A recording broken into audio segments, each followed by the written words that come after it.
Welcome to the Feminine Truth Podcast with Mary Miranda, a place where you can reconnect with your wild, cyclical, and fierce truth.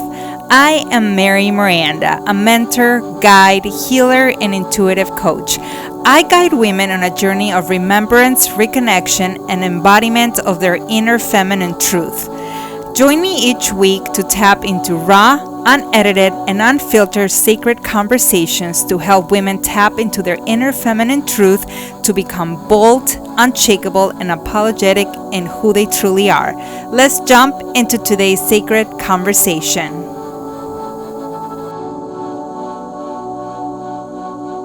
Welcome to another episode of the Feminine Truth Podcast with your host, Mary Miranda. Today, it's going to be a different podcast interview and conversation. We don't really call them interviews.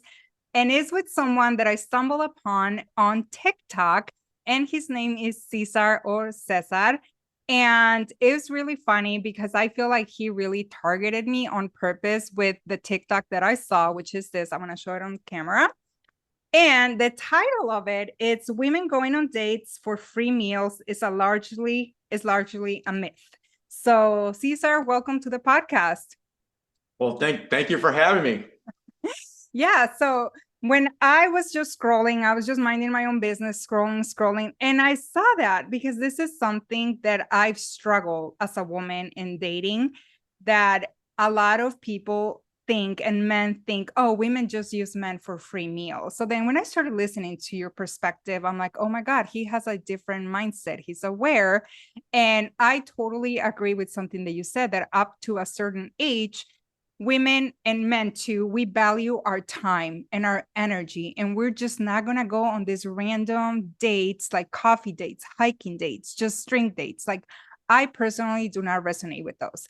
For me, it's like a real date is an investment. Like, I want to see effort. I want to see like the high investment. And for me, it's only like dinner dates. I enjoy them. I don't enjoy coffee dates. I don't enjoy hiking dates. And it's also one of those things that I'm judged for. And there's a lot of women that are judged for it. So can you like talk a little bit more about that TikTok and how you started talking about dating? Yeah, we'll definitely circle back to that. But I started TikTok. It's funny. I was just doing it for fun. I've always been a creative my whole life, artist, creative, and I joined TikTok with the idea of just making like fun videos. And I didn't go seeking dating content. Somehow the algorithm made it find me. So it so it found me, and then I thought to myself, well, I have a lot of input regarding these subjects, and then I started stitching more videos and getting in the comments, and then the algorithm he wants more, and so that's what it fed me, and that I just kind of ran with that subject. And I've been in both serious relationships and have played the dating field at the ground level, at the trenches. I've been in the mix for so long that I just felt compelled to start making content on that. Mm-hmm.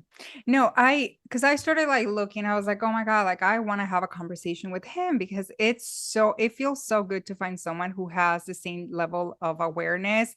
And I resonate with a lot of your perspectives. Actually, most of the perspectives that I've seen, because I haven't seen every single one of your TikToks. Right. Oh, but my goodness. The dating ones, I was like, yeah, I'm like, I want to have a conversation with him. So that's when I messaged you. We interacted a little bit. And yeah. I know you're not a dating coach. I know you're not out there, but your TikToks resonate a lot for a lot of women. Right. So I had started making, so I have worked with dating coaches. Like I personally have worked with, like I paid them to help me, which is, we'll get into that later. I have friends who are dating coaches, like that's what they do full time. And like I said, I've been in the trenches. So, for me, the reason that I do this, you asked like, what is the core? You're not a coach, yet. You're not doing it yet. My own personal mental health, right? My own mental, getting that right. And it was important for me to be able to stay sane through this process that I realize is difficult. So I'm like, what can I give back to the world? How can I give back? Because I've adapted positive mindsets that have helped me navigate the waters. I just wanted to share that on TikTok. Not that I'm right, wrong, that I'm a therapist. Now I'm just saying what my own personal experiences, and then see if anyone else resonates with that. You know what I mean? No, I do. And I feel like you stumble across this path of creating this content because somehow it is meant to be in your life. Like Right. this path, somehow you think you found it, but it found you. I don't know if that makes sense. No, it Like, makes, yeah. and now that you see that women are resonating with it, and it's not like you're on purposely creating more content to attract women, you're simply sharing your mindset, your level of your perspective, how dating is different for you that you are in your early 40s, correct? Right. Yeah. Yeah, correct. So, but see, the idea was I have things that helped me as a man and my mental health as a man. So I wanted to just share things that could help other men have mindsets that are going to make them not go towards, the red pill, all that. I think you stitched like a video or shared one or something the other day, like Yeah. to not go in that route. Like, don't go. I'm trying to help guys put energy into the world that says, don't go. You don't need to go that route and get all angry. And I just want to share ideas that might help men with their mental health, right? That was the goal. And so somehow that TikToks thought that I would resonate with women more, apparently. But that was the goal, was like men's mental health. That is really actually the core. If I ever talk about that stuff. So let's talk about the like, for example, you brought up the what was the video that you brought up, they Yeah. don't want to scam you for free meals, For right? meals. Mm-hmm. For free meals. So the idea behind that, okay, why would I tell men that? Okay, the algorithm sends it to women, fine, no problem. But why would I want a guy to know that? Because like I said in the video, it's not that these things don't happen, whatever. You're wasting mental bandwidth on something that you don't really need to be wasting mental bandwidth on. And who does that affect at the end of the day? You as a man. So if you go out into the dating world, right? And we all know it's hard. We all know it's difficult enough, right? Like I get it. But if you go in carrying this extra unnecessary baggage, right? You're checking in extra baggage onto the plane. You don't need to be checking that in. Could it happen? Absolutely. Has it happened to me? I'm pretty sure once or twice. Like, I've been scammed, okay, right? Like, could it happen? But we're talking about percentages here. Don't worry about it. It's not 9.9 out of 10 times. That's not a thing that you need to worry about if you're doing everything else, to the best of your ability. We can get into that later, and so that's going to help you as a man kind of navigate those waters better. You understand the principle? No, I do. I totally do. And I feel like a lot of men, like you said, they feel like, oh, women are just here for the free dinners. Women just want the expensive steak dinners, because I've been told that before. Yeah. And I even have somewhere in my TikToks a conversation that I had with a guy who immediately, within a few like sentences of us interacting on Bumble, he immediately asked for just drinks. He's like, hey, let's go and have a drink. And I was like, oh, and I don't remember exactly word for word what I said, but I just said that I am not aligned with just drink dates, that I would probably feel more comfortable with like a dinner date. And he just said that he has a vetting process. And I was like, you didn't have to tell me that. I'm like, that's something that you probably didn't have to tell me that. I think I'm aware that you do. Like I do, we all do. But he just said that it's a process. And I was like, okay, completely respected, but I'm not aligned with that. Wish you the best. That was a conversation. And every time I have downloaded the app, he tries to match me. And I'm like, does he not remember like our conversation? Or is he just like swiping right on the newest member? Like, And it just right. blows my mind because there's times that I'm like, well, I'm not gonna match with him to be like, hey, Yeah, don't you yeah, remember? yeah. But you didn't actually meet him, right? That No. did not happen. That's an example though. Okay, of I can show empathy to both sides. That is an example of the system working though.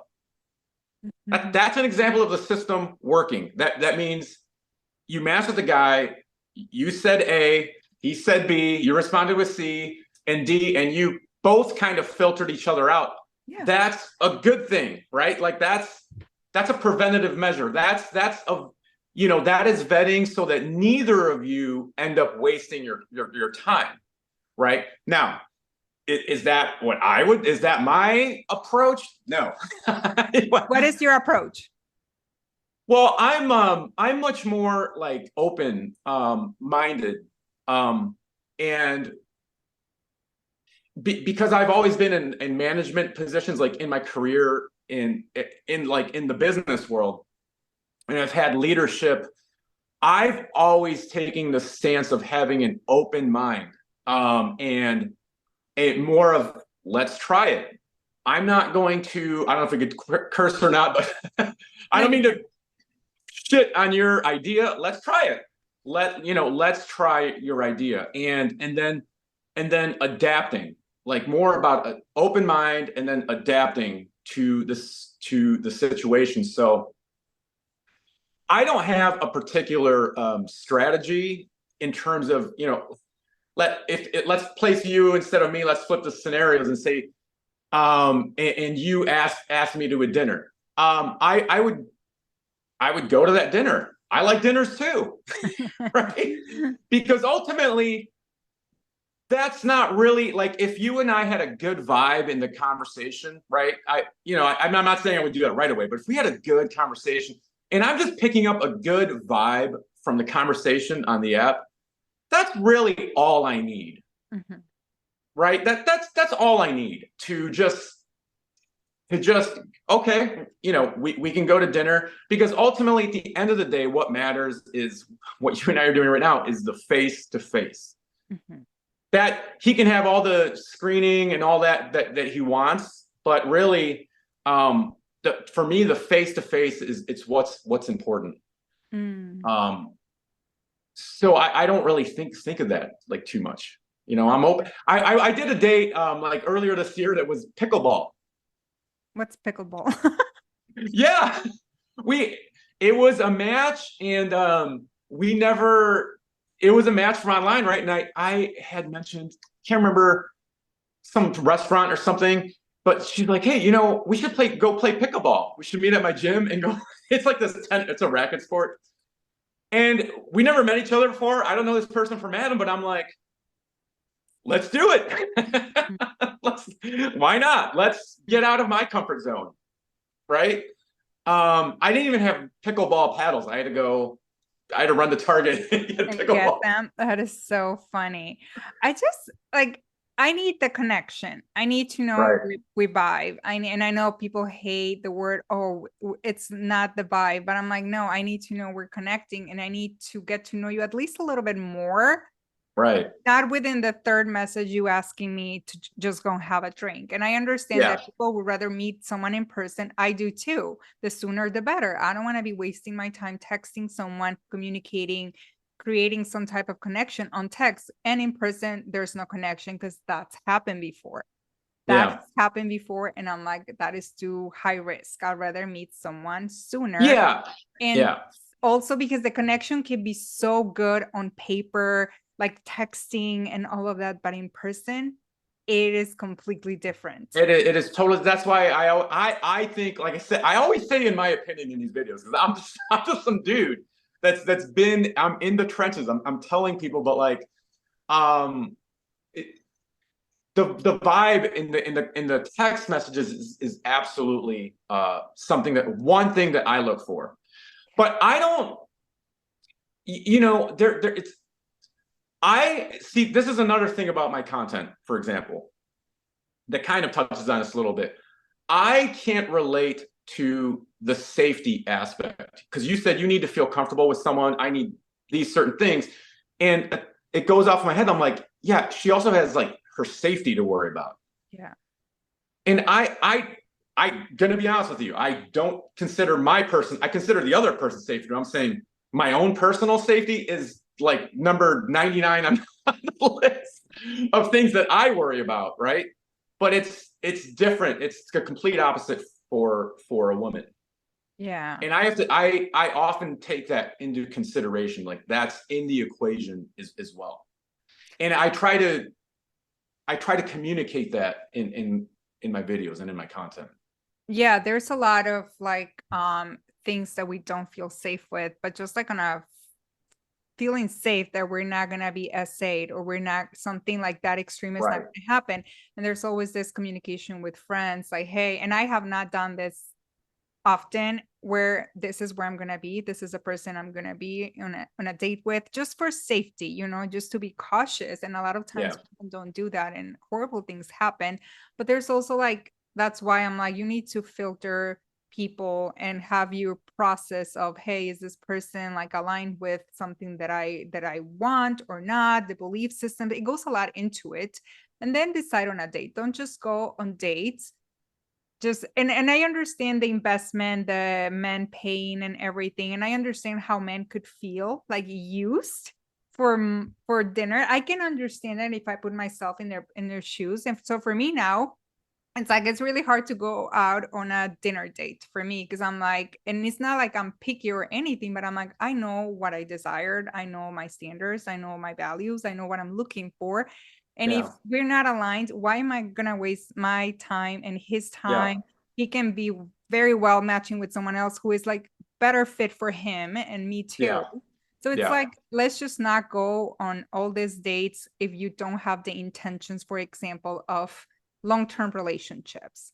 Yeah. And you said something about like dinner reservation weeds out the serial daters and someone who doesn't want a relationship. You said that on your Yeah. on your Yeah. TikTok. Well, we, well, no, it's funny, on that video on that women, just going on first dates is a myth. Um, yeah, I was trying to make the point that in reality, I mean, in reality, I've actually, if I had a guess out of 10 women, if I asked them on a dinner date from a dating app, maybe even from in real life, I mean, a lot of people in real life as well. But if it's from a dating app, I would hazard to guess 6 out of 10 would say, I'd rather actually do something simpler, and they have, and can we scale it back actually? Which that says to me that's why I made that video. I'm like, it's not true that every single time you ask a woman for a dinner, they're gonna take you up on it. And especially as we get into those older age groups, 30 plus, 35 plus, because just energy wise, like you can be right 35, like we just don't have the energy. I mean that in a literal sense, right? Like you come home from work, like what is the first, we're like, we just want to like chill, like lay for 20 minutes before my next activity. You maybe even take a nap. Like we are like, we just naturally don't have as much energy to do those things. Yeah. Yeah. So it's largely a myth, I think. So no, I totally agree. And what is the difference you have seen in, I don't know your date range that you date, but like in women who are below 30 versus women who are above 30? Yeah. Well, I generally only date women that are 30 plus.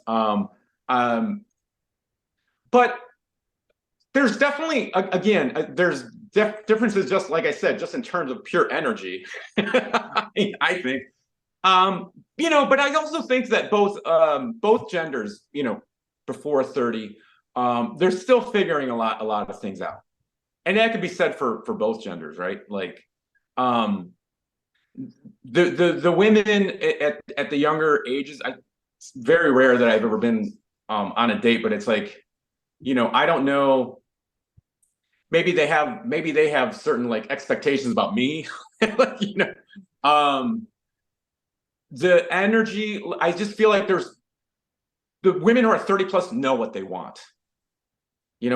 Like I get the vibe that and there's less games, maybe less BS, you could say.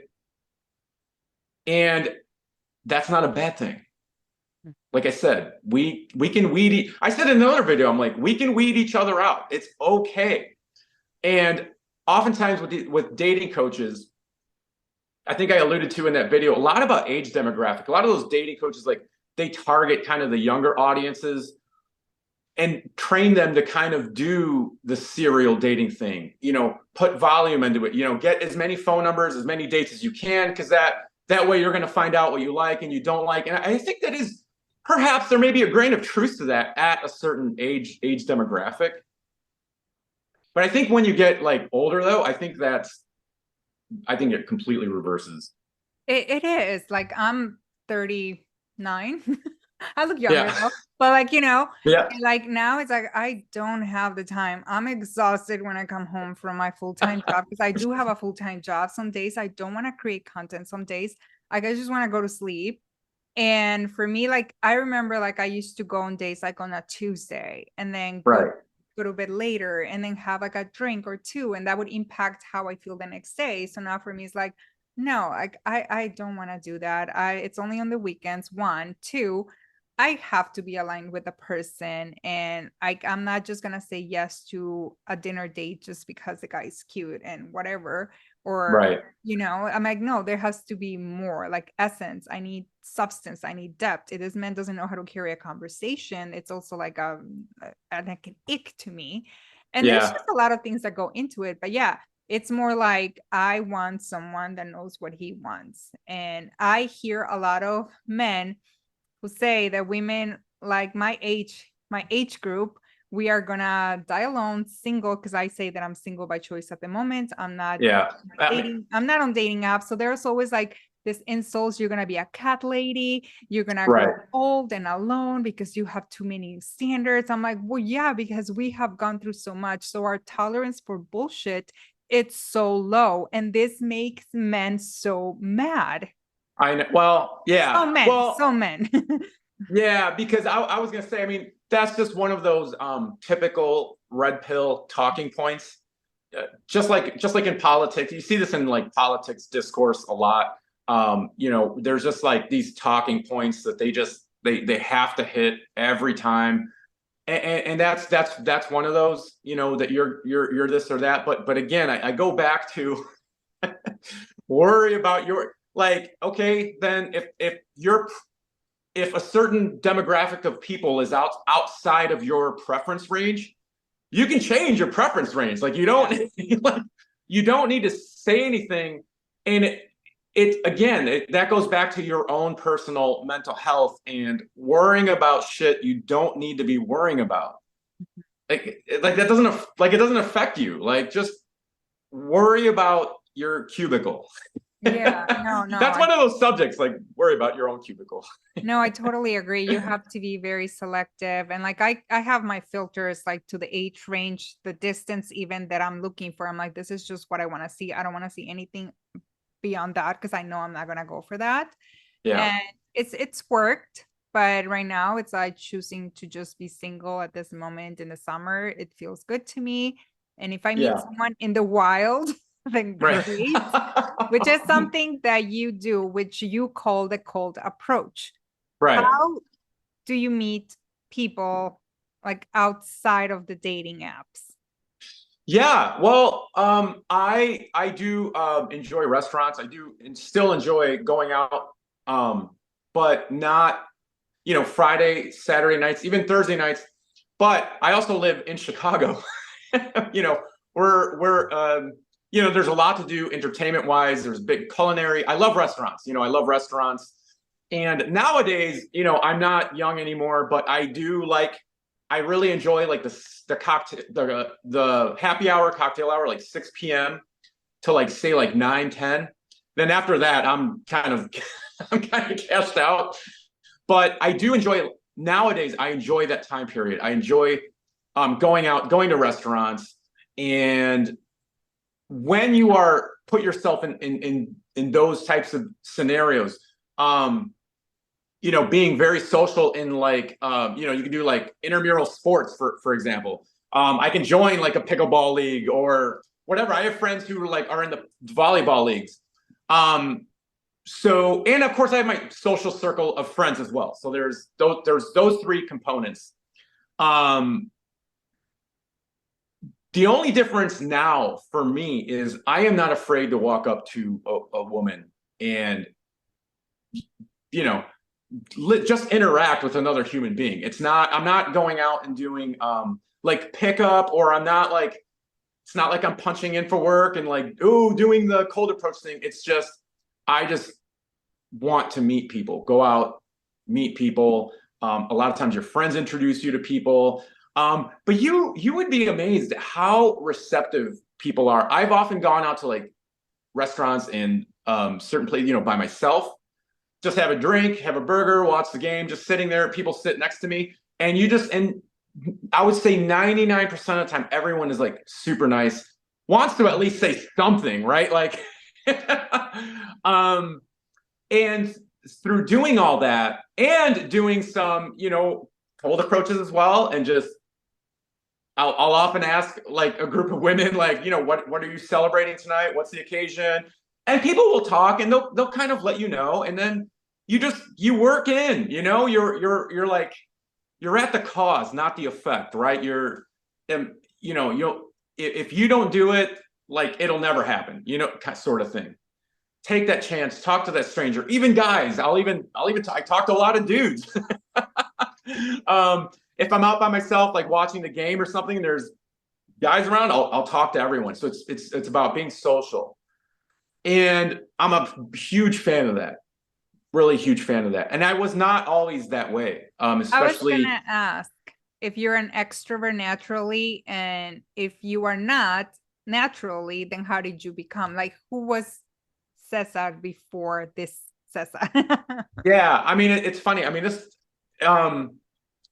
I after my second long-term relationship of 5 years, in 2015, 2016, I was kind of in a, back into a, tough place in one's life.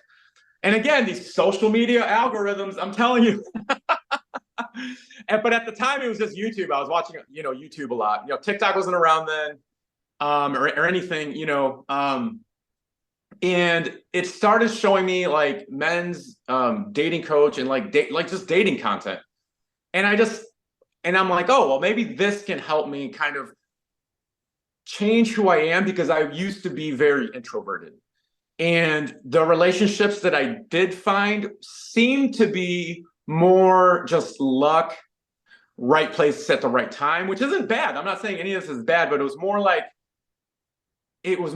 just, I didn't, and it would be a long time between, very long times between just dates even, and relationships, because just whoever happened to I would meet by chance, that would be sometimes who, and I never felt like I was in control. Maybe it's kind of a weird way to put it, but I never felt like I was just, I always felt like it's at the effect, not at the cause of things happening in my life. I don't know if that makes sense. It makes sense. Yeah. Just to give a very cursory example, there's a, woman at the bar who's my preference type, right? And she's, beautiful. The old me would have been too scared, making excuses no, she probably has a boyfriend. She'll probably, if I even just say hi and just would not, the old me would have just not done nothing. That's it. And, I would go many months between just a date. At the times that I was single. And I'm like, there has to be a better way. There has to be a more efficient way to find confidence and at least know what to say at the start. And that's when I kind of found that type of content, dating content, and worked with the coaches who helped me be more confident. And the line, and I already said it a bunch of times, but the line that did change my life during this time period was, he said, learn to be at the cause, not the effect. In other words, we can't control externally. We can't control what happened. I can only control what I do. That whole thing, right? And that's when I started taking more initiative and taking the risks of talking to strangers, in public or in social settings, and started to open up. And I was also doing a lot of martial arts at the time. I was competing in martial arts. I learned, jujitsu is a martial art that, without getting too in the weeds about it, but it is a martial art that really makes you check your ego at the door. So that trained me about leaving the ego at the door. And that gave me more confidence. And then the dating coach side kind of showed me kind of what to say. Like, I don't even know what to say. Like, and kind of gave me a roadmap for that. And then so those two things combined made it so that nowadays I am more open and social. It took years. Like, people don't realize it. That type of change doesn't come overnight. And it's funny you mentioned this, because I had a friend, my longtime friend, who was in my band for over 10 years. We were hanging out last week, and he's like, dude, you really changed from when you were in your late 20s.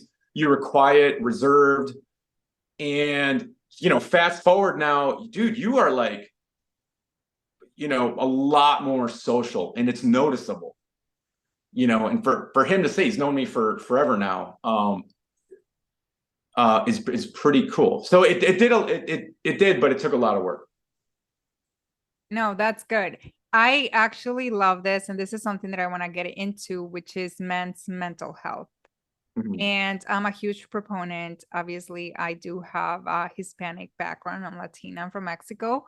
And I do realize the stigma on mental health in my culture. And I believe you're also Hispanic. I know Yeah, that. yeah, yeah. So, like, how important is it for men? Because I know this is also why you wanted to start creating content to help men and their mental health. Like, how crucial is it for a man to work on himself and do the inner work before getting into the dating world, per se? Or Well, I don't know. I've always felt you can do it while you're in the. You can do both. Like, you can do both, but it's important because. Well, I'll tell you a story. I had a friend who was single, and he was really struggling with his dating. Like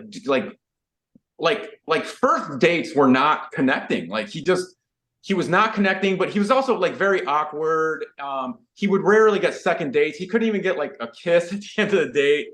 And this would be date after date after date. And of course, he's a human being. Of course he's going to feel like that. Of course. And so he started to go down those paths, like the red pill, and then like getting really going towards the anger side, women that's and entitlement and blah, blah, blah. And I just kind of observed him like just go off the rails, right? Like it's like a train, like just going off the rails. And I had told him about I think a date that I went on that didn't go so well. But he said to me, he goes, you don't seem to like, why does this stuff it just seems to not bother you? He would go off on these tirades. He would text women like huge long paragraphs, like, like, why, and you don't want to go out with me. He was one of the, you just wanted the free dinner. He was one of those guys. And he would say, why does stuff not seem to like bother you? Like, you seem to, I said, no. I said, dude, I'm a human being. Yes, it bothers me. Okay. I feel the same sting you do. I feel the exact same sting. I go, the difference between you and me is not the sting that we feel. Like, you want to punch a hole through the wall. So do I. When I come home from a date and it didn't go well, and you get that text, like, I want to do those things too. I said, the difference is my time to get over it is a lot shorter, way shorter than yours. I'm over that in 24 to 48 hours. I'm like right back to base.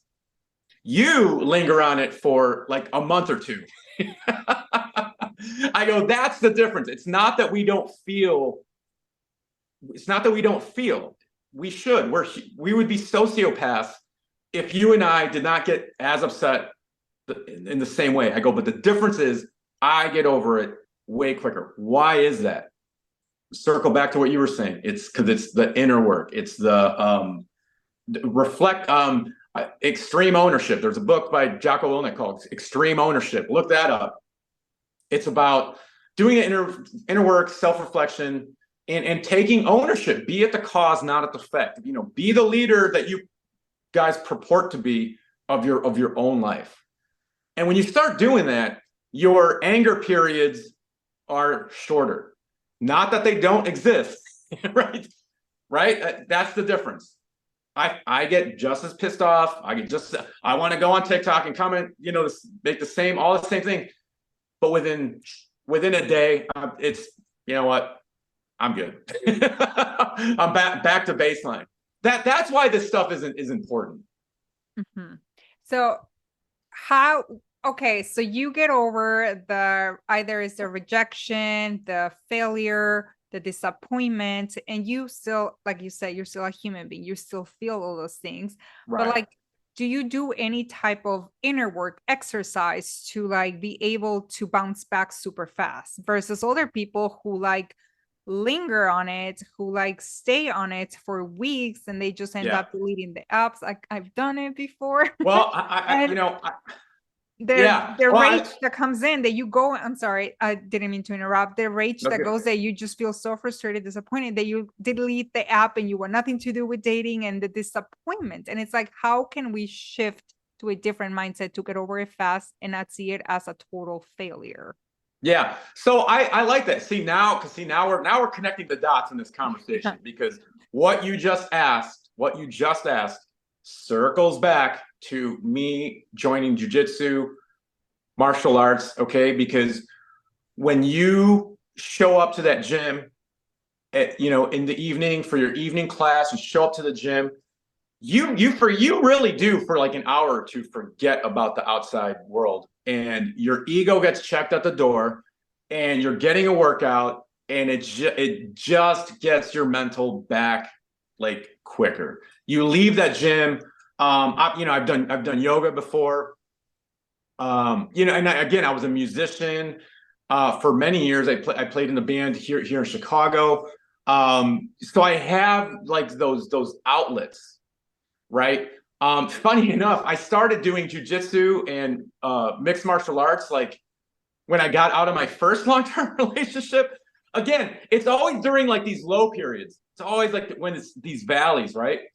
I had gotten out of that relationship and I was just absolutely in a terrible place. I think at the time I like had to move back with my parents. I mean, this was quite some time ago.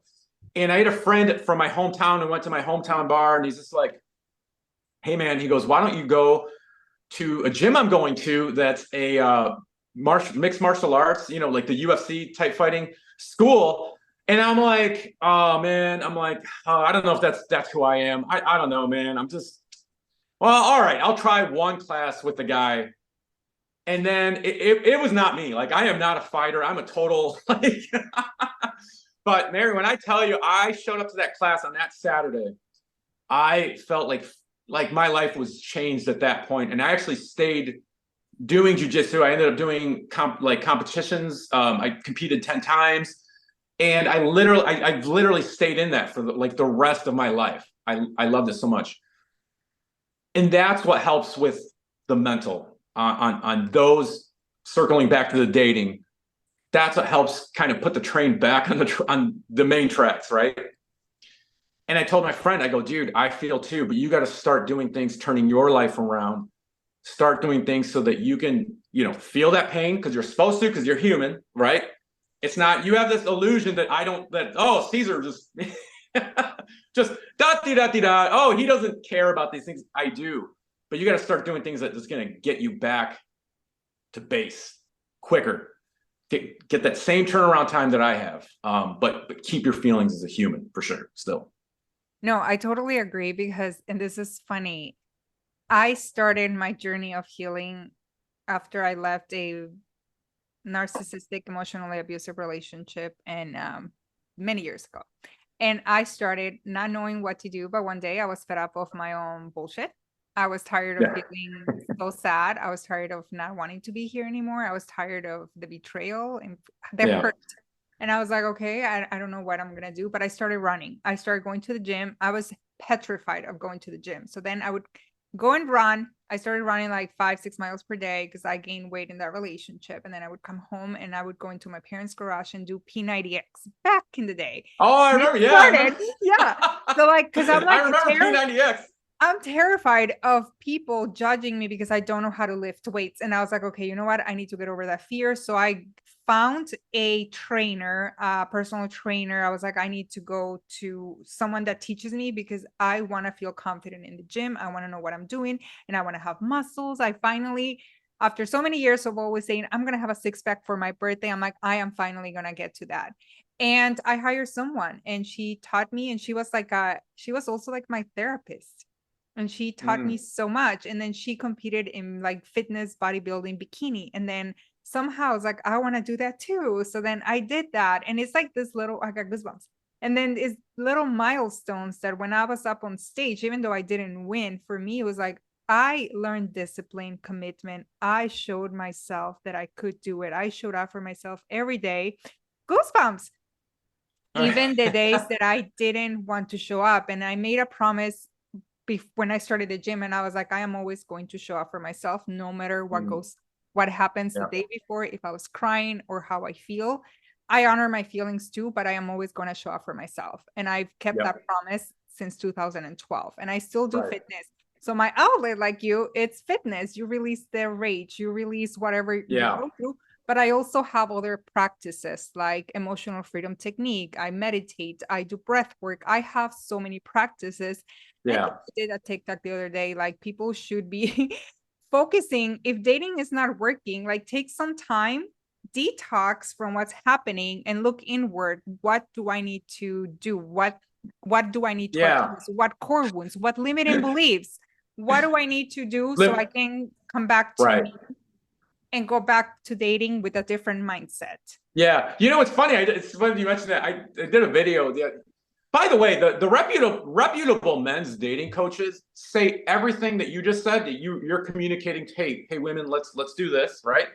There are men's dating coaches that say exactly what you just said to men. The healthy ones. I don't want to name names out here. But the good reputable ones though do say those exact same things to men. There are good dating coaches that's what they say. You know, but circling back again, everything that you and I just talked about, right? I was terrified to go into that gym and start that day. I'm like, I don't know if there's gonna be these big UFC fighters. Like, I tackled a fear that day, and it changed my life. You did the same thing. You walked to that gym. You're like, probably walked back to your car like 5 times for finally walking in and going, okay, you know, that whole thing. We tackled a fear. Going up to strangers, for instance, like in public, is the same thing. You're tackling and overcoming a fear that a lot of times is unsubstantiated. But the problem is a lot of people, whether it's on you were talking about like people have these expectations on dating apps. People have these expectations when they go out and they talk to a beautiful woman in public. They have like this outcome. They're dependent on an outcome to come from that. There are guys that approach a woman and they are dependent on getting a positive response in my phone number in a date. And it's a lot of the inner work is removing outcome dependency, removing our dependency on, I need to get this result or I need to get that result. I'm going to do the thing, which is tackle a fear, talk to a stranger, and whatever happens, that's what happens. But I'm going to trust my abilities, myself to the best of my abilities. And whatever happens, happens. It might just be, we've made friends. Like, we made just platonic friends. We've made networking connections, just cold approaching random strangers who have like talked to us. Okay. It's not just one way, right? Like, people have talked to us because we put out open energy vibes too, you know, that it's inviting, right? It's inviting for others to come talk to us. And a lot of that is just overcoming those fears. I think they're like ties in there. Yeah. That's interesting when you said about, you're like, oh man, I was scared to walk to the gym that day. I was terrified, and I would always go to the last treadmill that nobody would even be around because I was terrified. Because I've been Yeah. told that I don't run funny because I videotape myself sometimes. So I know I run normal, but like I was told twice by Yeah. someone mean, and it got too much in my head. It got too much in my head, but then you get Yeah. confident. And when I transfer to new gyms, I do have social anxiety. I do have that anxiety. Mhm. So then Yeah. I told myself I was in the locker room and I refused to go out. And mind you, now I just wear a sports bra and my leggings. I Mhm. am confident now, and it took years for me to even get to that point. In my Yeah. hat, my headphones, I'm unapproachable at the gym because I go and work on myself. That is my me time. But I was at the gym, and then it was a new gym that I transferred to, and I was like, I don't want to go. There's so many people. Oh my God. I was sweating. I was nervous. I was like, okay, Yep. if I felt confident right now, if I owned this gym, if I already knew where all the equipment was and I wasn't looking, Yep. what would I do? How would I act? Who would I be? How would I walk out? And I just walked out and it was all fine. It was Yep. all fine. Yeah.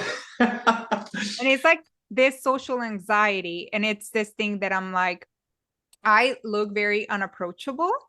Mhm. And I a lot of times make myself very unapproachable, especially at the gym. I don't want people like bothering me Right. to work out. Yep. That is one of my things that I was like, no, if I know you, I will just like kind of wave or say something, but I don't Yeah. engage in talking.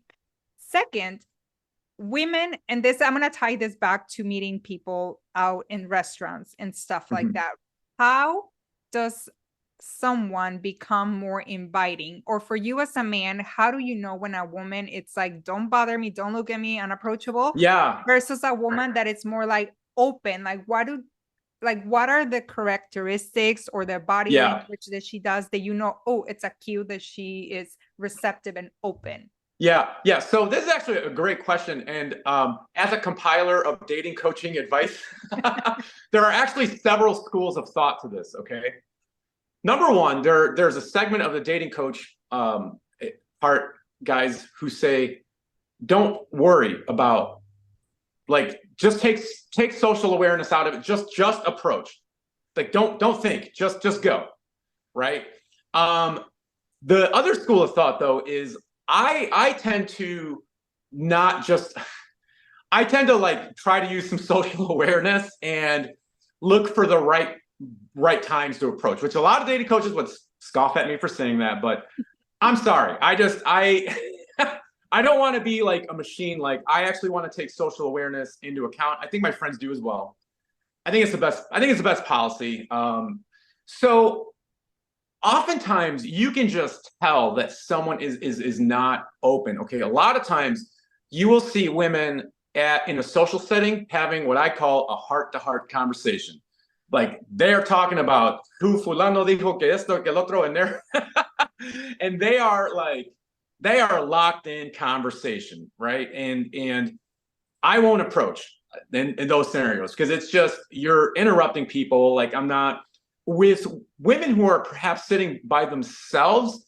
Um, if they're on their phone 100%, like texting, like they're in there texting and they're on their phone, which happens, and their face, you get the crinkle up here, maybe the frown a little bit, they're in it too. Like, don't bother them, that sort of thing. So I generally look for slight smile. I always tell my friends, I always tell guys, like, have a smile on your face. You don't need to look like crazy, like you don't need to be like crazy smile, but just like a little slight confident smile. A smile that's just, it's going this way a little bit, not, it's going just a little bit, confident, relaxed forehead. That's what I look when approaching a woman. They look relaxed, and they're there to relax. And if it's more than one woman sitting by herself, if it's two, three women, there's always this period where there's a break in the conversation, or I can just tell they already talked about all the they needed to talk about, they all there, and now they're just kind of just sitting there vibing with the night, just kind of going with the flow. They're done with their serious conversation, and I can tell when those breaks are. Mm. And that's when I generally go, that's when I make my move, if you will. So those are the things I look for, is just people, just I tried to give tangible examples of what openness looks like tangible example, not just the advice like, oh, just look more open, like I'm Yeah. trying to give like real tangible examples. No, it totally works. Like I am an introvert. I am an introvert at heart. I've tried, and I also have like social anxiety, So it's like pair with that, but I take myself out on dates all the Mhm. time. Yeah. And I don't necessarily, I'm not looking, I'm enjoying my dinner, I'm enjoying my wine, I'm doing me. But I've noticed that if I'm at a table, I am not bothered. And mind you, like people are with the dates, or I've never gone with the intention of meeting someone. It's just me. It's just for, Right. but Right. it's happened that I've gone to a bar. I mean, not a bar, like the restaurant, but I'm seated in the bar section. In the bar area, And right. the Yep. bar area is where I am approached the most. Yeah, And I absolutely. rejected, Yeah. yes, I rejected drinks. And I just said to one guy, I was like, no, I'm like, I told the bartender, I'm like, no, just communicate to this person that I'm on a date with myself. Like, I'm fine. Yeah. And then another time, like I went, same thing at this, sitting at the bar section. Some guy, like I was like, oh, like he is kind of my type. And then I just looked at him and I just smiled. And then he did approach me eventually. And we ended up having such a great conversation. He wasn't from here, he was just local. Yep. And it Yep. ended up being one of the most a fun night. It was so much fun. Yeah. And Yeah. I never went with the intention of meeting someone. I was just Yep. doing my thing. And Yep. I was sitting next to an older man, and we started talking because he was here in business and he had a glass of like his bottle of wine. So Mhm. when mine finished, he offered me some to try it because it was this different brand. I said, okay, this, thank you so much. And he asked me what I did. So I was like, oh, I help women. And I told him like dating ourselves is so important and all this. This man ends up paying for my dinner. And he says to me, thank you for the work you are doing. And it was Oh, just like wow. the most beautiful thing. And after that, the guy came and approached me, and I was like, oh my God. I'm like, I was not even looking for this. And that's so cool. I like, because I Right. went to pay for my bill, and the bartender is like, no, he took care of it. I was like, oh Right. my God. Yeah, but again, see your example again. It's just I like our conversation is circling Yeah. back here because you're using a pure example of you put yourself at the cause of Mhm. your life. Do you understand? Yeah. You could have chose to not go out. You could have chose to not have a smile when you were at the bar. Like there's things that you had to do, and they took work. I'm not. You had to get ready. You had to work up the energy just to go do it. So that's what I mean about being at the cause, not the effect. You had to put things into motion in your own life to Mhm. put you in the position to even be able to get approached, right? Yeah. I heard a dating coach once. He used a term called women have. You need to understand that women have what's called might have what's called getting approached anxiety. You as a man have approach anxiety, right? Because you're worried about when you walk up, say hi, is she going to reject me? Is she going to, make fun of me, roll her eyes, or boyfriend's going to, million things going through our head as we approach. That gives us anxiety. He said, but you have to realize like women have getting approached anxiety, right? They might like you. They might think you're cute. They might think, oh my God, like he's looking my type.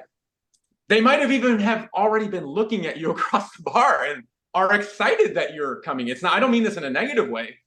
There's going to be an anxiety with that. Like it's called you might have getting approach anxiety. Like, okay, who is this guy? What's his intention? And like I said earlier, you have the safety component, right? I don't have that, but I empathize. You have that.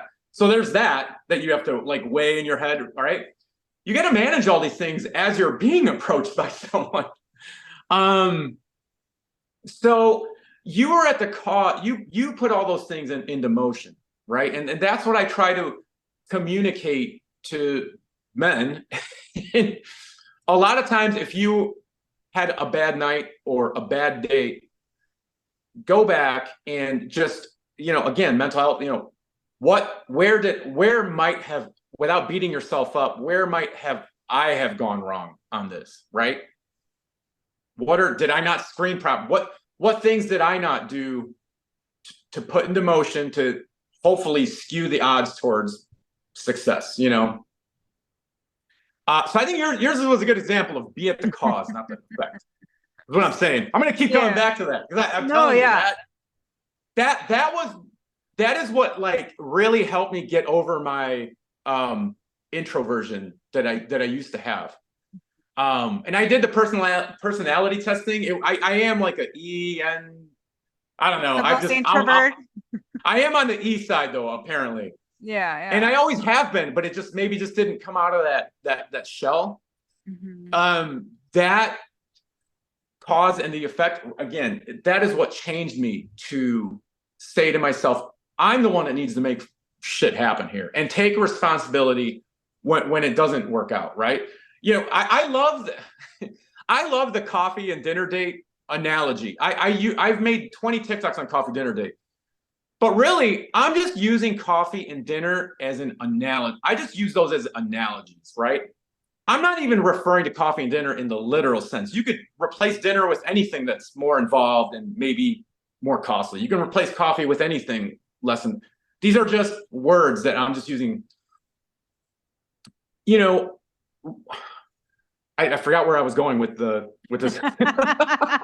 We'll probably come back to it, but I do want to say, because this ties a little bit into like going on first dates and communication and Yeah.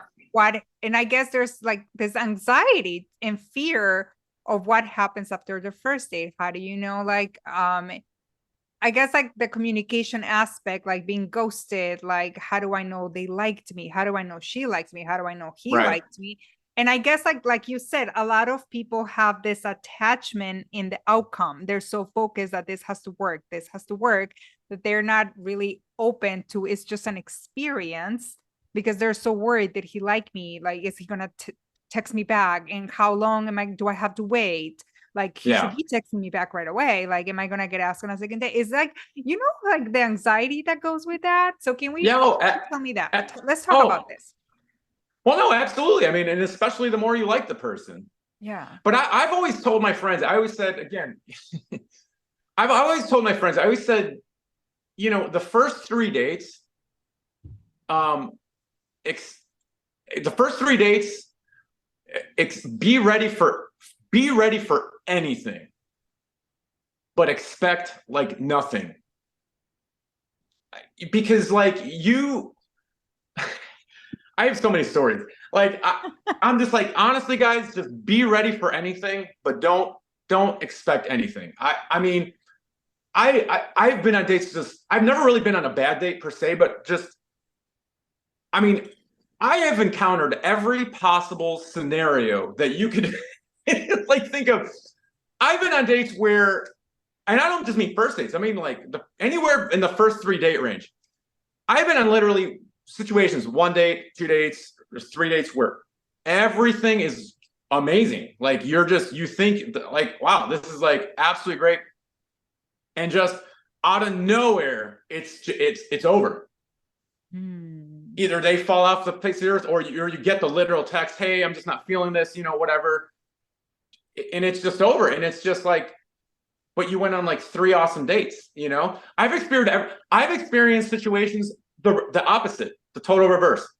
I didn't think this person seemed completely uninterested in me, like for whatever reason. And it turns out they're actually totally interested in me. I've been on first dates that started out as disasters and at the end, like worked out and, was amazing. I've been on just every scenario. I just said, finally, I'm like, and especially watching a lot of dating TikTok over the past year, I just realized it is not, you can't put in too much emotional investment at those early stages because just be ready for anything, but expect nothing. It's just, I also had a joke too that said, consider like the first 3 dates as at will employment. Do you know what at will employment is? If you ever, I was in human resources for a time, so at will employment basically says that you are free to quit or leave your job at any time that you want to. You're not required to give your employer 2 weeks or a reason. You can leave. But at the same time, they can also let you go for any reason. It's only fair. You can leave anytime without explanation. So they should be able to let you go anytime without an explanation, right? That's the I'm not a lawyer, but that's the general gist of it, right? Like both sides have and that's fine. So I always say those first 3 dates are like it is at will employment. This person can come and go at any time. I'm not even worried about ghosting at that stage. Like, just expect that they can come and go at any time for any reason. Mary, I've heard it all. I've heard it all. I'm like, I just said, those first 2, 3 dates, I will accept anything kind of goes at those early stages. Don't get too high with the highs. Don't get too low with the lows. Now, once you're in it, 4 dates, 5 dates, okay, now you're spending, now they're starting to meet the friends and things. Now you start to get into the weeds, right? That's different. That's a whole different, probably different podcast for, we're getting kind of in a different area now because now you're entering real relationship dynamics, right? So that's different. Okay, now I do expect that if you're going to break up or end things, now I do expect a text message. I should do the same, right? I should also do the same. A sit down person, text, whatever. Now we do need to talk, right? But man, those first 3 dates, I go, y'all do not be human. Again, feel the feelings, but I'm telling you, expect anything could happen at those first 3 days. And don't worry about it. Don't get too tied up emotionally. So I don't know if that tirade made any sense or not. No, yeah. And do you feel that? Do you like, or are you very invested date 1, date 2, date 3? I have been, because I do tend to be more on the anxious attachment style. So I do get to be more anxious when it comes to that. Mm-hmm. But also, like, I try to be open, but also it's this time that I don't go out on many dates unless it's aligned, unless I know we have similar values and things like that. Right. Maybe he just wants a short term. I'm like, no, I want to at least get to know someone who has long-term, even marriage in mind, Absolutely. Right. Yeah. So like when it comes to that, I do say yes on the dates, and I've always had amazing first dates. Like It doesn't matter if I end up not having the energy and the connection that I'm looking for once I'm in person with the guy. I still have a good time. I still like engage in conversation. I've always been the same way. I'm interested in what he is, like his upbringing. Like I go into stuff, I go into details. I'm like, I want to know like what makes you you. Like I want to know about your hearts. Like I want to know about your soul. Like I love depth and substance. Right. And they always open up because I feel safe for them to open up. So we end up having these really, really amazing conversations. Right. And I'm like, even if I know I don't want to go out on a second date with this person, I'm still grateful he's making the investment, the time and an effort. And I'm not gonna be a bitch about it. Like I am grateful. And they're always like, there's this line that then they think I like them when I'm just being like courteous, I'm being nice, I'm being respectful, I'm engaging in conversation. So there's this line that it's like, oh, they probably are getting the wrong idea, Yeah. Well, I mean, that can happen. Again, it comes back to personal responsibility. I mean, those guys, I think, I used to be like that. I 100% used to be like that too. I get it. A lot of what I talk about too is because I've had the mindsets and made the mistakes. And I used to think that too. And I used to be like, but then I realized that like, our gestures, our nice gestures, our nice human gestures are separate from romantic attraction. Like those are two separate things. Like me doing the nice thing is just because like, that's just to be nice. I haven't gotten to the romantic attraction part yet. maybe I didn't like maybe flirt a little bit, or do something to kind of prompt the romance to test to see if you were kind of feeling the same way. Because let's be honest, I mean, that's why you're on the first date. I mean, you're kind of looking for both components.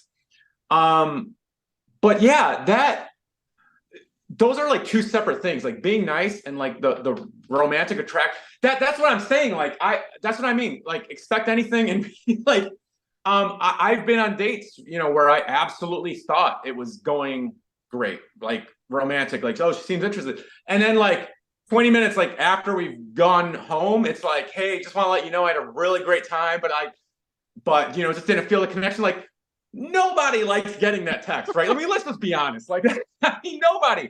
I don't care who says what. I don't even care if I say, like, nobody likes getting that, right? Like that's like because you do, and again, feel the feelings, right? Like I told my friend, I hate getting that text. I'm telling you right now, I hate getting it. But that always taught me that, boy, just having a nice time doesn't equate to romantic attraction. Does not equate to long-term like romance is a separate cat. Me just doing the nice thing is just because I want to. But don't expect, when we talk about expectations, like that does not, your chemistry is not going to be determined by that. Mm-hmm. It's no dating coach can like tell you about like X factor. Like you can't calculate or pre-plan for X factor. You can't calculate for like X variable, right? Our chemistry, like how do you really, so that's why you and I, like when I was talking about my analogy with first dates, second dates, I don't care what the date is, if it's coffee, or the best dates I've been have been just coffee, but it's about a man. It's more has to do with like a man's like intentions, right? And that he sees this as a high stakes thing. He sees this as a high stakes thing, not low. I hate it. It drives me crazy when people say that coffee is a low. I like coffee because it's low stakes. Why are the stakes low? This is your dating life. The stakes should always be high no matter what you do. And so you want a man that's going to say, okay, maybe we will just go for that free walk in the park, but it's still a high stakes process. This is still high stakes for me. This is dating. This is me looking for a future long-term. Like the stakes are high. But if you go out with people who say, let's do the walk because the stakes are low, because the stakes are low for me. Let's just do this interview, right? Let's get through. Well, why are the stakes low for you? I don't want to be treated like this. You kind of get you, and it can be hard to find that intention behind someone's eyes. That can be difficult. I guess that's a different way to see it, because I do see coffee dates as very low effort, because I guess the intention I don't feel is high. Right. I think right now that you said that, I kind of sort of had a breakthrough that I'm like, this is why I don't like coffee dates. Because one, I only drink coffee in the mornings. I am not about to have anxiety in the middle of the afternoon drinking coffee on a date. Yeah, but that's why coffee's just an analogy. It could just be just a walk. It could be, you know what I mean? Like I'm just using that as an analogy. And that's what I tried to get across. Like, I'll tell you a story. Like, I went on a date with someone where her and I already knew each other we used to sort of work together. And I had a huge crush on her, and we matched on Hinge, right? And she's like, oh my God, it's you. We had a great conversation. And then I'm thinking, I do what I do. I'm just like, oh, there's this really cool new speakeasy that opened up. I'm trying to be, there's this new cool speakeasy that we can go to. She's like, well, I don't drink on first dates, so I think it's a great policy. And she goes, I can do coffee, and the only day I'm available is Sunday morning. So I'm like, so I have to do the coffee date. But I went, we talked for 2 hours. It was actually a wonderful time. Coffee date. There's nothing wrong with coffee dates, right? Because the stakes were high for the both of us, right? Our intentions were big ones. So that's an example of how behind that it really doesn't matter. How do you though, like, weed out the guy that is treating it as his dating life as high stakes. And even if he wants to do the coffee, that's fine. And that's what guys don't get. A woman doesn't know, like she doesn't know you from Adam. So she doesn't know if you're doing it because you're treating this as a low stakes process or a high. She doesn't know. So my view has always been, well, it's a stranger. That's all the more reason to do maybe a more high investment to show her that I am treating this as a high stakes process. That's why I've always said that, so that she knows. And then if she does switch it to a coffee date, which a lot of women do, I will have you know, I mean, they do. They don't want to put in the investment of getting ready for a dinner date. Totally fair. And that's why I said in one video like 6 months ago, I said, if they want to change it to do something more simple, I'm happy to do it. Right. Because that's, I can adjust downward if that makes sense. Right. I can come down to the more simpler thing if that makes her feel more comfortable. And a lot of women do. Yeah. But if you treat this as a low stakes, it just drives me crazy. And that's why y'all piss off all the time. On both genders. I'm very partially, but I give it to both genders. That's why y'all be in the comments pissed off all the time. No, this completely has shifted my mindset around them because of the intention and why I say no. Well, first, I'm rarely offered a coffee date. It's usually let's go out for a drink. It's usually let's go out for a drink. But I'm like, I've seen you on dating apps for years, and it's always the same pictures. Every time I open, so I can only have one dating app at a time because I can't. It's too much for me. I like focus. So I'm like, I close Hinge. And then I see him on Bumble. I'm like, well, what is going on? Like, and then I close that. Okay, Cupid. He's in Okay Cupid. I'm like, this is why. Like, I kind of already know I guess the regulars in the dating apps. Yeah. The same pictures. So like, I'm gonna say, I'm not even gonna match with those people. I already know. And if they try to match me, I'm like, I already know. Yeah. Like, I already know you're probably a serial dater. It's probably low stakes for you. Even if it's coffee date, at least I want to know. Now that I'm shifting my mindset around it, I want to know your intention. It's you have a high stake mentality. You're still exactly. Because even for me, if I go on a coffee date, I'm still gonna get ready. I'm still gonna put on my makeup. I'm gonna treat it the same way because for me, it is an investment. It's high stakes for you. Yeah. Right.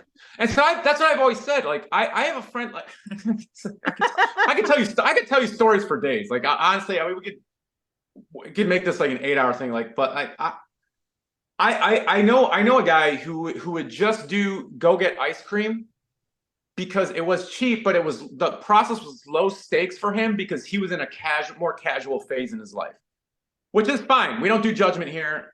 That's fine. I've been in those phases too. Okay. We're human, that it happens. Right. But let's be honest. The reason he's doing it is because dating for him is low stakes. He doesn't, he's not looking for a ton, and that's going to reflect in the effort that he's putting in. And he would always do like the walks and the ice cream. I remember he asked me and my friend one time. He's just like, because he was in the suburbs going on a date with the woman here in Chicago, and he's like, where can I take her that I don't need to pay for parking either? Like, dude, you don't even want to. You don't even want to pay the $15 parking fee at least, bro. Like, come on, man. Like, bro, I can't even help. I'm like, I can't help you if you don't even want to do that, dude. Like, this is, like, it's fine if you're in a casual phase in your life, but like, I can't help you if this process is that low stakes for you. On the flip side, you will have a lot of great guys who they are treating it as a high, the stakes are high for them, right? And maybe they just want to, that's one of their screens. We're all human. We're all going to have our different screens. One of their screens is going on that coffee date, and they have a reason to, maybe that's their screening for them, right? But it's just as high stakes. That's the core of what you need to figure out with these people.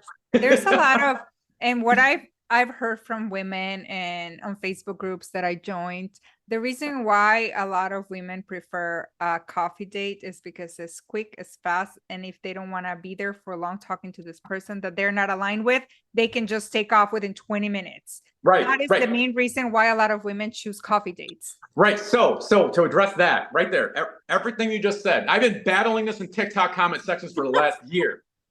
Okay, so that's in reverse for me. It says the woman. I've had women do that. They say that to me. Absolutely. Okay, so this is obviously more of an interview, more of a quick hangout. This is low. What you're telling me is that this is low stakes. This process is low stakes for you because it's quick, it's easy, you can leave. It blah blah blah blah blah. All the reasons, right? Okay, fine. What you're communicating to me is that right now this is a low stakes process. Why is it low stakes? We can start to unpack that, right? So all that tells me is that you're a serial dater, right? Like they're on both genders. Like it's not one like Yeah. And so for me, I don't that's a bigger waste of my time, actually. Like I would rather just find someone who's on that same wavelength, like you were saying earlier, and do the more involved thing. Because if you do the more involved thing, it shows me that the stakes are higher for you, and it shows me that you're choosing me for me. Like you're not just interviewing 6 guys that week. You must really like, in order for you to get ready, like like. And that was the crux of the last like 10 videos that I've been doing. You and I are both talking about like our own personal little screeners, right? Yeah. And there's no right or wrong answer. I see all this stuff like, on TikTok, just cracks me up. I see all this stuff. Like there's really like no wrong answers. But again, it all goes back to like how much mental bandwidth are you really willing to like give up? Yeah. So talking about the serial daters, do you do circular dating or rotational dating? And do you even know what that means? No, I have no idea what that is. I try to avoid as many like dating buzzwords as I Okay. Okay. So it's basically, I guess it's a system that a lot of dating coaches, especially women, teach. I don't teach that because I'm not aligned with it because it's too much for me. But it's basically you date multiple people at the same time. You go on first dates. You do whole dating scenario, but you are honest with every single one of them. You're supposed to communicate with them that, hey, we're dating, even if it's the third date. Hey, I'm still dating other men. I'm still getting taken out on dates, getting flowers, all these things. You're very open. And it's usually like no sleeping around. And if you do choose to engage in intimacy, you need to communicate with the other men, So it's like a very conscious type of dating, but it's dating multiple people. And the premise is that whomever the man goes farther and they fight for you, I guess, in a way. They show it's basically the Bachelorette. It's basically just exactly. And it's the same thing. Whomever stays at the end is because that is your person. It's in a way. It's just like how the marketing, and there's a coach that calls it some type of funnel, like a business funnel, like a sales funnel for it, at the end, So I don't align so much with that because I don't like that. But at the same time, it's like, oh, am I focusing too much in just one person? Am I putting all my eggs in just this basket? Yeah, well, like I told like I told you, again, this has helped me so much mentally. First three dates, anything, expect nothing. Like, right? Like I don't, maybe a woman that I went on a date with is doing the circular dating thing, whatever. I don't care. I don't, because again, like what my boss said to me, I'm at the cause, not the effect. I'm going to worry about my cubicle. And all I care about, if I really like her, I'm going to want to be the guy that gets the final rose, right? I forget how the bachelor works, right? I'm going to fight to be that guy. I assume that when I go out with the women, first few dates, I just, it comes with the car. I just assume you're going on dates with other guys. You don't even need to tell me. I just assume that's what's happening, whether it is or isn't. I'm going to just worry about my cubicle, worry about being the best option for her. If I like her, if she passes my screens, right? It's not just, it's both ways. She passed, I have boundaries. We both have boundaries, and if I really like her and we're passing each other's, I'm going to fight for that. I don't care what's going on. I don't care what dating method, what trendy, I don't care. Probably, whatever. What baggage do I need to bring with me on the plane? I'm not worried about it. Mhm. And so that's why that mentality has helped me so much, like not sweat that stuff. So what's my opinion on the circular dating? For you and I align. I think it's silly, but you know what? Like I do in my job, try it. Mhm. Try it. I'm not going to tell, if you think that for you is going to work, try it. Yeah, and there's this thing that Mary and I think it's a waste I'm pretty sure it's a waste of your time, but yeah, I personally don't align with it, and it's just one of those things that, like you said, I don't either. I just assume that the person, if I'm meeting someone on a dating app, I do know and I am aware that they are also talking to other women. Yep. But Right. then there comes this point, is like, how do you, and like I said, this is for a separate conversation once you go into the fourth, fifth date, is like, Right. what happens with the dating app? That's for a whole other conversation, but it's also Right. like, it's that it's But I think the crux of your today's conversation yeah is what baggage do I need to bring with me here? And am I bogging myself down, maybe worrying about things that I could free up mental space right now. And if I free up mental space, maybe that's like easier on someone to navigate dating. Like you told me, a lot of your listeners struggle with that, and that's how I navigated it. What mental baggage do I need? What I don't. Worry about myself, taking ownership, and those things have helped me kind of navigate the times that I've been single. After relationships is real. It's like its own podcast almost, because it's like that 6 months to like a year, right? Like it's that 6 months to a year where it's just like freaking torture, right? It's a very difficult time in one's life. You might have different mentalities, but that's what's helped me a lot.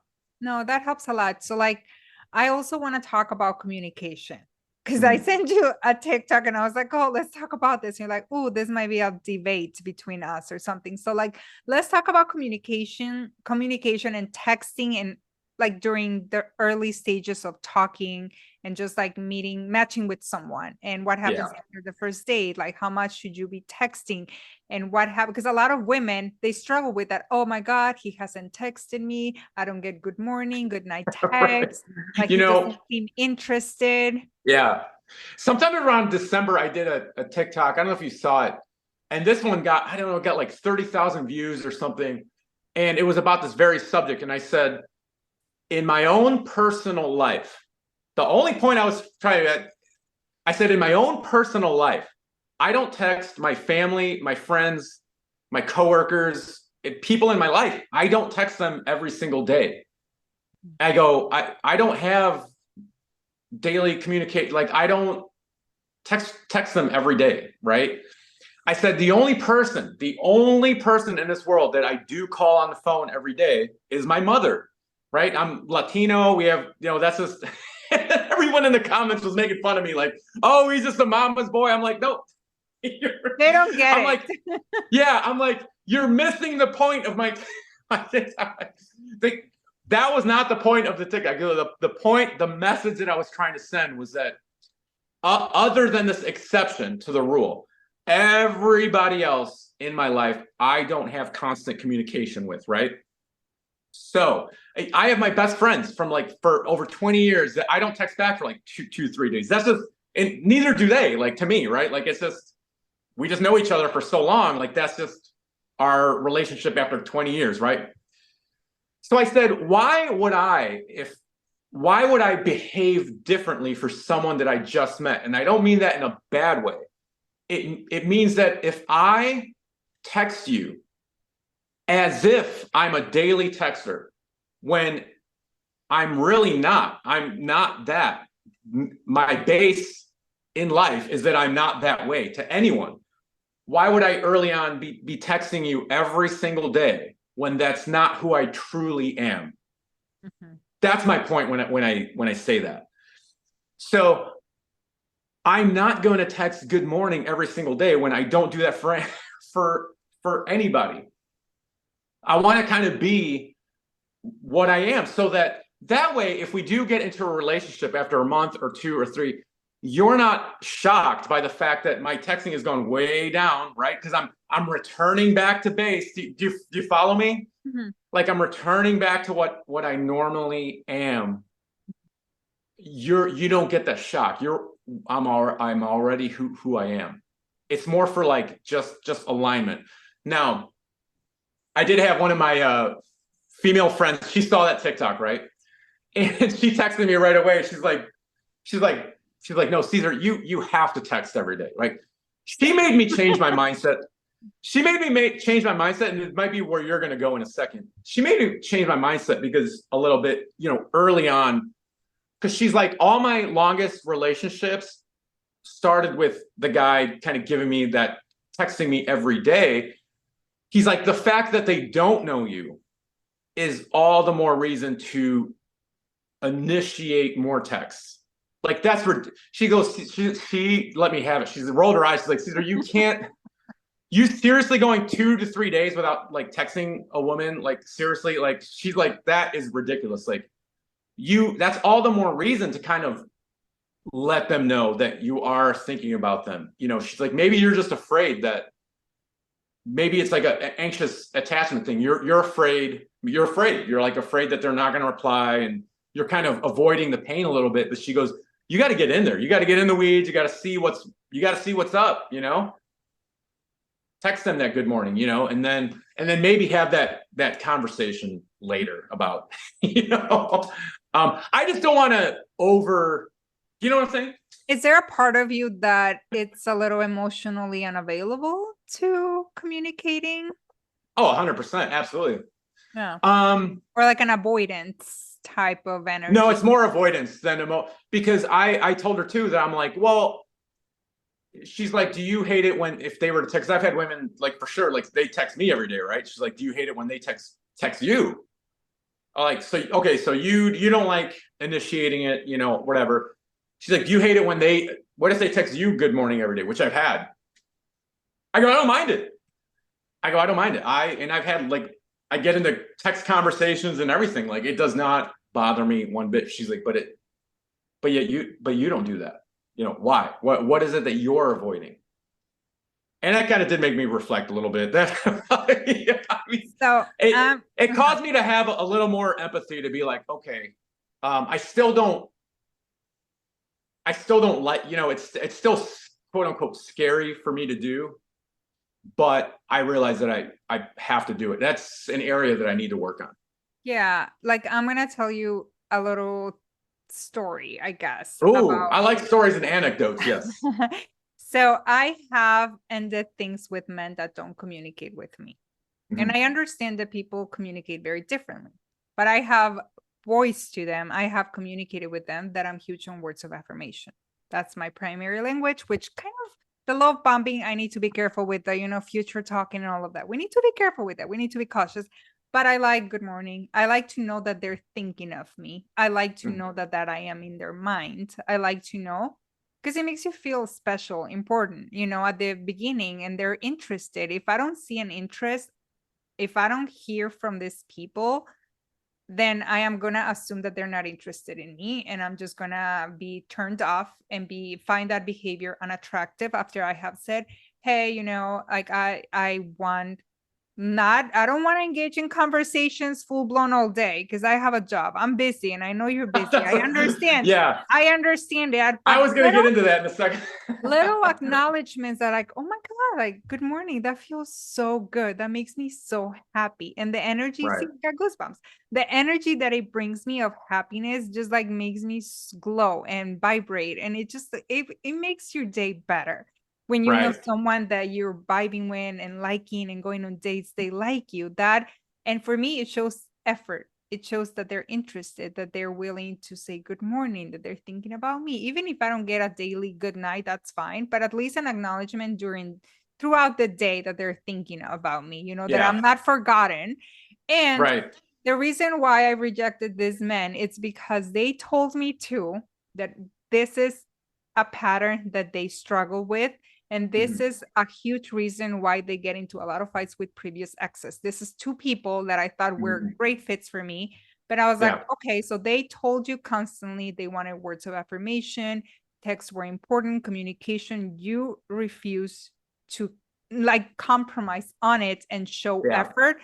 That means that you're not willing to put effort into the relationship. And that for me is a deal breaker. And I just Yeah. removed myself from that because I'm like, it's a pattern. If you told me your last 3 relationships, that was a cause for fights and you're Yeah. not doing anything about it, that shows me Yeah. that you're not willing to work on it or put a little Yeah. bit of effort. And I am not interested in that. And I just kind of end things. And then, you know, I'm like, no, I will find someone that wants to make the effort and shows interested in me. That's important. And if he knows that Yeah. a text makes me happy, then he will want to bring happiness into my life. I don't know. Yeah. But well, yeah. Like if they know that that's what you like, then that that's their opportunity to course correct that if you align.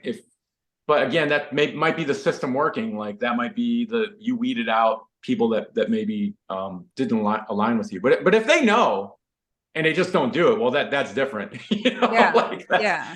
yeah. I mean, that's I would say there would be no excuse for me either. Like if I knew that someone likes that, my view too, though, has always been kind of like I want to show this person. Again, I expect anything. I it's you kind of have to feel out what every woman is my every person. Okay, again, I don't want to gender. Every person has different to what they value. If I know that a woman is a successful career lawyer downtown, and I know that she's got meetings all week, she's hyper busy. I may skew towards I'm not going to text you good morning every day. Like she's going to think we need to have like I don't. I kind of want to stay out of her way, if that makes sense, right? And that shows like situational awareness. But at the same time, the opposite for sure. Definitely have dated women that, dude, what's your deal? Yeah. Like like you said, that's something that important to me and I want. And that's where I've struggled. Yeah, definitely need to make that more of a priority. Yeah. I feel like a lot of people struggle with emotional intimacy and connection. And that Mhm. for me helps a lot with the texting. I know it's different because a lot of people are like, oh, I'm not a texter, but when you're in person, it's completely different. And Right. but I think like a lot of people have the fear of intimacy because they've never Mhm. experienced it. They've never experienced, and that's why they're emotionally unavailable. They're avoidance because they've never Right. had that it's frightening for so many people. No, it is. Yeah. But yeah, I've definitely have gotten better about that for sure. But we can all use improvements. Yeah. And since this has been, oh my God, almost 2 hours, we can keep talking. Still have so many things that I want to talk to you about. Oh my God, are you serious? Yes. Wait, has it been that long? Yeah, yeah.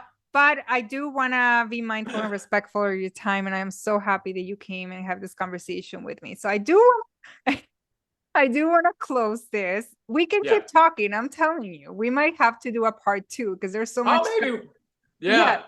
But I do want to close this episode or this conversation with the hashtag that targeted me, especially me, the hashtag. Because when I looked at that TikTok that I came across on my For You page and it was you, I scrolled to the caption and there's this damn hashtag that said dating is awesome. And Yeah. I took a minute. I was like, yeah. And then I was like, no, it's not. And I felt Yeah. triggered. I felt so triggered for it I about it know. because I'm I like, know you it would. I is know you would. not, of course. And I know you did that on purpose. And it just has not been the experience of myself and so many other women, hence why we're still single. And a lot of us are Right. choosing to be single because we're just like tired of what's out there in the dating scene. But Right. how do we shift to this mindset to see dating as more fun, more at ease, and enjoyable? Yeah. So that was the idea behind the hashtag is mindset. Positive, positive mental attitude mindset. Now, the mind is probably the biggest percentage of this whole dang on thing, right? Like it's probably that was the idea behind that hashtag. I realize it's a little cheesy, a little a little hacky. I get it. I know that. I know that people would look at it. I've had it in my comment sections. Like, dude, I had one woman one time, she commented, she's like, oh, the fact that you're using dating is awesome shows that you're just, a serial dater, going on, like a ton of dates because you just don't care. You don't think, but it was really more about keeping a positive mental attitude. I said, yeah, but you want to know something? I go, I can either do this, right? Or I can go the red pill route and be angry and go to the toxic, misogynistic stuff. There's two roads we can take here, right? So I may annoy you with my content, yeah, because it's dating is also like silly, whatever. You think I'm a serial dater because of it, whatever. But it's like I can do that, or I can be the angry, toxic route, and I'm not going to be the angry, toxic route. I'm not going to do it. I'm like, this is meant to be more of a positive mental attitude thing, positive thinking, knowing that people like you would look at it and be like, what? This guy's absolutely crazy, I was so But it's triggered. more of a, and again, we go back to like, again, those, you know, maybe I'm just overly jaded, Mary. Maybe that's what it is. Like, I've been through every scenario you can imagine. So maybe now I just go, when something that could be, weird happens, the first date or two, I just go, you know what? Dating's awesome, man. What can I do? I just throw my hands up in the air and go, it is what it is. Like it is what it is. You just have to be ready for anything. These things could happen. And that was the crux of that hashtag. And I'm the So only one. I think I'm the only one on TikTok of all billions of people. I'm the only one I think on that. so. I mean, I can see now that you're saying the mindset around it, that is not that you're a serial dater, which I can see why so many people would think so, Right. but it's usually like, because a lot of women have been exposed to this fuckboys, to this like one night stands, to this man who like seems so interested, and the moment they sleep with you, they just vanish off the face of the earth and they Yeah. ghost. So women are thinking about those men when they are projecting and triggered, and Right. that's why I got triggered, because I'm like, I've experienced this type of men, and I've Yeah. also experienced that it's painful, like, to get ghosted. Why don't you just communicate? Yeah. And again, I'm not. I don't talk about women's issues because I can't relate to being a woman because I'm not a woman, right? Yeah. That scenario you just mentioned, I don't think about my personal safety. I don't think that, I'm going to get used. Just although, I mean, I could tell you, I got stories for days. But there's a lot that I don't need to consider that you do, right? So when I say dating is awesome, again, that was kind of meant for men and our considerations, for us to say this silly thing happened, it didn't work out. What, on to the next thing, and try not to get too angry about it. A little more laissez-faire attitude for men, right? I think it is a little more challenging to just tell women who are having struggle, dating is awesome, right? But there is a mindset component, just like you said. There's definitely a mindset, and that's what it's all about: positivity, keeping a positive mental attitude through the tough times, through the trenches. And one last question. Yeah. If dating is awesome and you have such a positive mindset and this perspective and self-awareness, why do you feel you are still single? Yeah, a lot of times I don't. That's another misconception.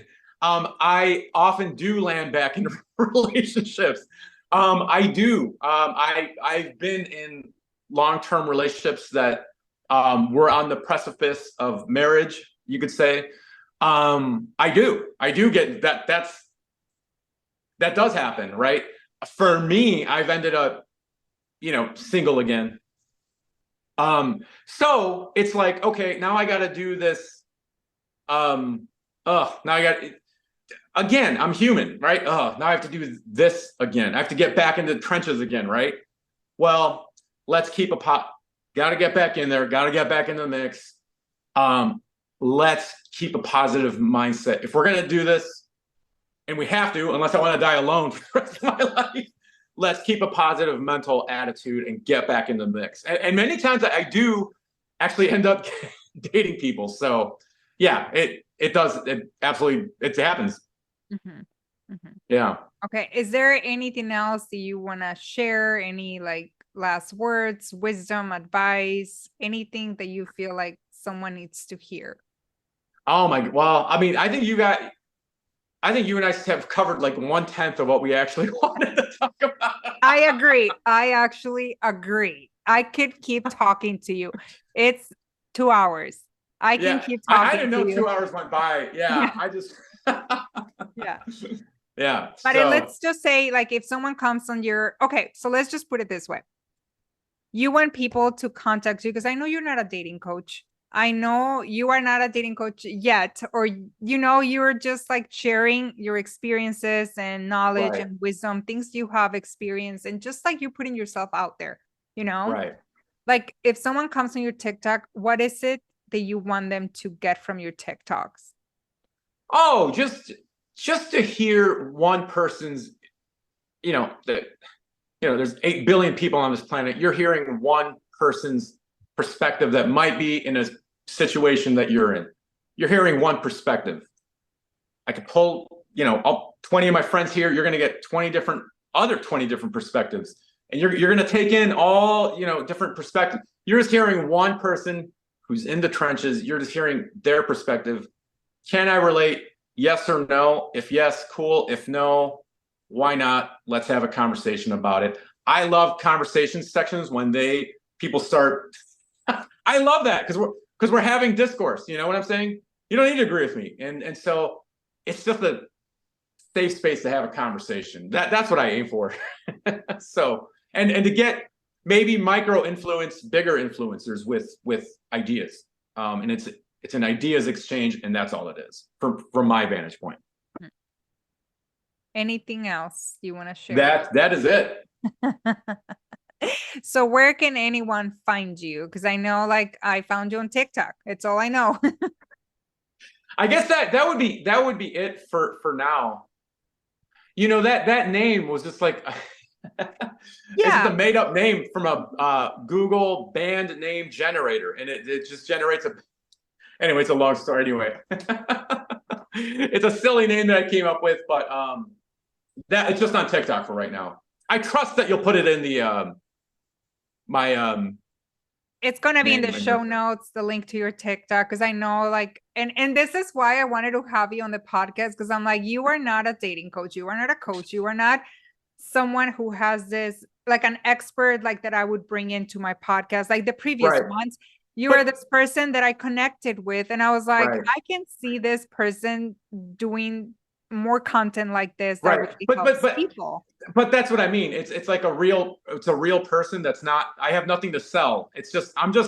You could do this 500 times if you really wanted to. You could interview all sorts of people from all walks of life. I'm just a person on the street.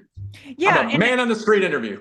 Yeah. And that's exactly what I wanted. I was like, I just want to have a real conversation with someone who has this awareness that I find very attractive and very aligned with what I believe, with things that I have worked on within myself now, Yeah. the shifts that I've made in myself, how I view dating Yeah. now. And I still have work to do, especially with the Yeah. hashtag. No, yeah. I'm By like, the way, there's a lot. I mean, there's a lot of whenever you see on TikTok like the man on the street interviews, like the guy that's like, well, oh how yeah, much do you pay in rent, right? The man on the street interviews, those aren't coaches, those are just normal everyday people giving quick opinions. I've been interviewed, by the way, here on the beach in Chicago. I'm like a comedian interviewed, asked me about dating. Like I've been I've been stopped. This is just a super long version. This is just yeah. a super long version of that, of man on the street interview. That's all it is. And that's exactly what I wanted. I was like, what if I just have like this really incredible, deep conversations with people who have nothing to do with the coaching industry or Yeah. selling anything. And it's just like, because a lot of women want to hear perspectives and the side of men who are in the trenches in the dating world, who Yeah. are on the dating apps, who do, we want to hear from those men because then we Yeah. want to ask questions. Because it's a different perspective and advice that a dating coach will give you. It's going to be Right. different than Well, what you they have actually stuff give. to sell. Yeah. Yeah, Yeah. totally, totally. But this feels more aligned. And Right. I really enjoy this conversation. I'm so thankful. Thank you so much Well, for thank saying you. yes. Maybe we will do it again. I'm telling you, I could do this all day, bro. We could have kept talking. I didn't even realize it was almost 2 hours, but Oh my I goodness. want to be respectful of your time. I know, Yep. I'm gonna it's go get not, some tacos right now. That's it's Sunday. It's Sunday. So yep. thank you so much. Everything will be in the show notes. Yeah. Well, But thank you. yes, this was incredible. And we might have to have a part two Yeah. because there's still so much stuff that I wanted to ask. But I think the conversation went to a place that it needed to go for today. Awesome. Well, thank you. Yeah. Thank you so much for having me. Yeah. Thank you. Bye. Bye. Thank you so much for being part of this conversation on the Feminine Truth Podcast. This podcast is for you, for me, for us, for the Feminine Collective. Thank you for spending your time and energy with us. I so appreciate it. Please, it would mean so much if you could share this in your Instagram stories, in your Facebook stories, or everywhere, so this message gets spread and others can find this podcast and this conversation. And if you feel like someone needs to hear this message, please share with them.